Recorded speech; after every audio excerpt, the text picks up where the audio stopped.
Bonjour à tous et bienvenue sur Acteur Public TV. Acteur Public TV qui est au Salon des maires et qui vous accompagne durant 3 jours.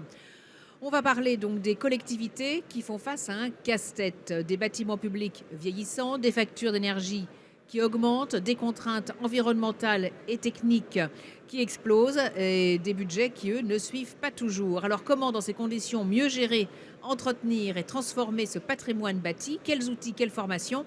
On en parle avec mes invités. Laure Noguès, bonjour. Bonjour, Directrice de CFC Formation, déléguée générale du Lab de la commande publique, bienvenue. merci. Et William Allemand, bonjour, bienvenue. Bonjour. Président de Novamap. Alors, je me tourne tout d'abord vers vous, William. Quel est le premier défi aujourd'hui pour les collectivités en matière de patrimoine bâti? La plupart des collectivités cherchent à optimiser les surfaces des bâtiments qu'elles gèrent pour avoir moins de coûts liés à ces bâtiments. Elles ont aussi des enjeux énergétiques forts avec le décret tertiaire et les enjeux liés au carbone. Et il y a toujours la question d'un meilleur usage des bâtiments pour les usagers et pour les administrés. Donc il y a ces trois enjeux-là qui sont très forts aujourd'hui. Comment est-ce qu'on décide qu'un bâtiment doit être rénové, transformé et parfois même abandonné? Il y a d'abord au cœur de ces réflexions, il y a la qualité de l'usage des bâtiments. Est-ce que le bâtiment il est construit, architecturé, de telle sorte à ce qu'il puisse accueillir l'activité correctement? Et cette appréciation-là, elle est vraiment, vraiment très importante. Il faut absolument mettre au cœur des décisions l'adaptation du bâtiment à son usage. Après, évidemment, on a la question de la performance énergétique, de la capacité du bâtiment à être rénové facilement. Et ça, c'est le deuxième axe qui est très, très fort. Alors les budgets diminuent, c'est pas une surprise. Est-ce que ça rend du coup les arbitrages de plus en plus compliqués? Bien sûr, mais si on a une bonne méthode de schéma directeur immobilier, si on a une bonne connaissance du patrimoine, généralement, on trouve des chemins, même à iso-budget, pour faire des choses intéressantes, pour optimiser l'euro que l'on dépense dans le patrimoine et toujours arriver à respecter son chemin d'action, notamment sur la performance énergétique. Dans ce contexte, Laure Noguès, est-ce que les collectivités ont toujours la formation nécessaire pour gérer leur patrimoine? Bah, la réponse est non, pas forcément. Les collectivités, en fait, je pense notamment à leur direction de services techniques ou leur direction de patrimoine, sont plus en mode réaction. Hein, elles ont plutôt une action pour corriger ce qui ne fonctionne pas. Par contre, elles n'ont pas du tout une prise de hauteur et justement, comme le disait William, une connaissance de leur patrimoine. Donc, si j'entends bien, parmi les principales erreurs qui sont commises dans la rénovation de ces bâtiments publics, c'est le manque de vision. C'est le manque de vision et c'est dans ce contexte-là que nous, on les accompagne en termes de formation.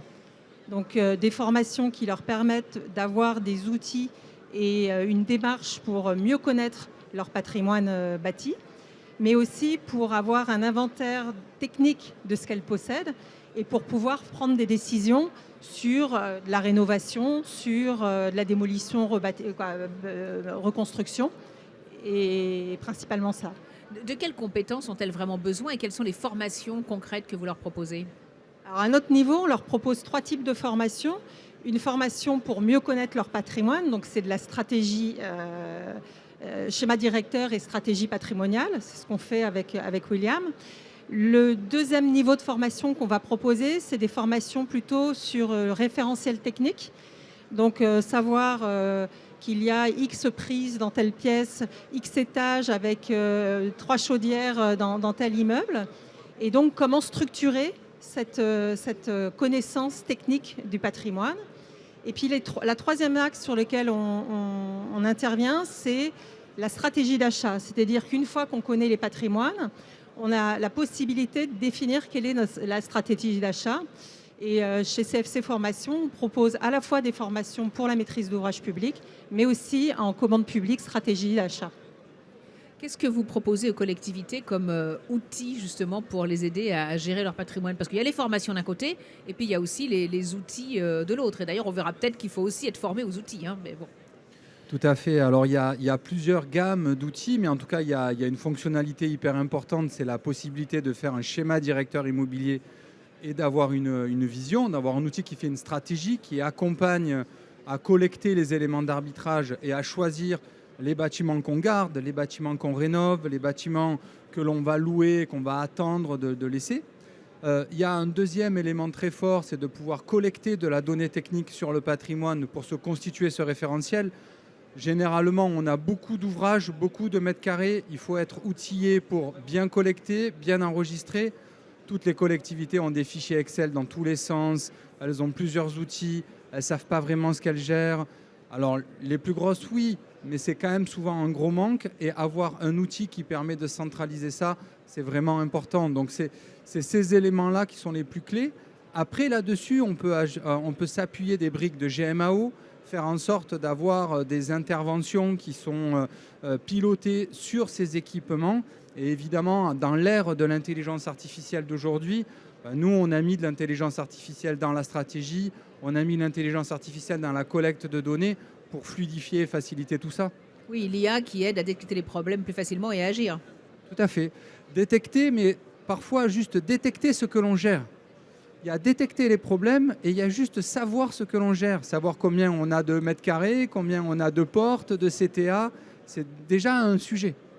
Alors, certaines collectivités ont peu de moyens. Est-ce qu'il existe des outils justement pour mieux gérer son patrimoine bâti, pour par exemple réduire la consommation énergétique, c'est un gros problème en ce moment, sans faire d'investissement trop lourd? Alors les applications qu'on peut déployer, qui existent sur le marché, sont des applications qu'on peut déployer en 2-3 mois, qui se déploient facilement. C'est des modules qui sont hébergés, donc on peut les utiliser en distance, en mobilité. Toutes les technologies aujourd'hui permettent des déploiements aisés avec de l'intelligence artificielle. Alors évidemment, nous, on produit ça, mais ça n'est pas un niveau de complexité très fort. Et en plus, ça permet souvent de mesurer des retours sur expérience, d'avoir les bénéfices.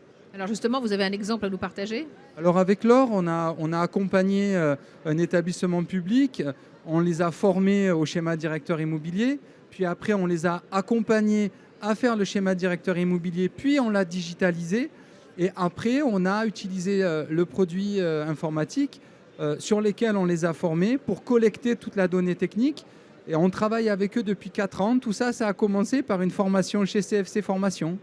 Alors, un petit mot à ajouter, Laure, sur cette formation, parce qu'en fait, il faut se former aussi aux outils qui sont déployés par William. Oui, alors se former aux outils, non, c'est plutôt se former à une démarche. Et donc là, avec le cas dont parle William, on était plus sur un accompagnement pour structurer la direction des services techniques à démarrer une démarche de connaissance de ce qu'il possédait via un schéma directeur immobilier. Donc, on les a accompagnés à toutes les étapes de cette démarche, jusqu'à la numérisation effectivement de leur patrimoine via une démarche BIM. Et derrière, William est intervenu pour le déploiement des outils. Oui, c'est-à-dire que vous travaillez régulièrement ensemble. Ah ben, je suis jeudi et vendredi chez l'OR pour une formation. Donc c'est très régulier. Ouais. William, si on se projette à 5 ans, à quoi ressemblera une gestion moderne du patrimoine public? Alors ça sera une gestion avec beaucoup d'intelligence artificielle, je l'espère la plus souveraine possible et la plus hébergée sur des serveurs en France. Mais ça sera une connaissance du patrimoine augmentée par une grande facilité de collecter les informations. Et ça sera des métiers qui croisent les données. Ça sera des opérateurs sur le terrain qui, quand ils font des choses au quotidien, collectent de la donnée grâce à l'IA qui sera déployée partout. De nouveaux métiers et donc de nouvelles formations en perspective. On l'espère. Merci en tout cas à tous les deux. Merci beaucoup. Merci beaucoup. Merci. Et tout de suite, une nouvelle émission sur Acteur Public TV.